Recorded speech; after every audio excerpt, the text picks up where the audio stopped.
রবিবার দুপুরবেলা আমরা সবাই সপরিবার মিলে লাঞ্চ সারতে ক্লে হাটে এসেছি। ক্লে হাট হচ্ছে ব্যাঙ্গালোরে। চলুন এবারে ভেতরে যাওয়া যাক। ভেতরে ঢুকে তার ডেকোরেশন দেখে আমরা সবাই খুব অভিভূত হয়ে গেছি। দেখুন ব্যাকগ্রাউন্ডে একটা বাংলা গান হচ্ছে, আপনারা কতটা শুনতে পাচ্ছেন জানি না, তবে সেটা আমার কাছে অন্তত খুবই উপরি পাওনা। আর মানে সাজানো গোছানো হাঁড়ি কলসি নানা রকম টুকিটাকি যেটা বাঙালির যেটা একটা স্পেশাল ব্যাপার থাকে সেগুলো দিয়ে সাজা। আর একটা কথা বলে রাখি, আপনারা দেখতে পাচ্ছেন ওপরে কতগুলি এই মাছের কাটওয়ার্ক ঝুলছে। এটা ঝুলছে কারণ এই হোটেলে এখন ইলিশের মশরুম বলে ইলিশ উৎসব চলছে, সেহেতু এটাও বেশ একটা অন্যরকম লাগলো আমার।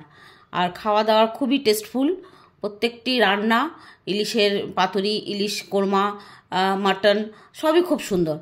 আর তার বেরিয়ে যখন আসছি তখন দেখছি একটা বেশ বৈকালিক আড্ডা দেওয়ার মতো একটা জায়গা, খুব মোড়া দিয়ে সাজানো, খুব ডেকোরেট, ওইটাও খুব ভালো লাগলো আমার। এবারে দেখুন আপনারা কেমন লাগে জায়গাটা।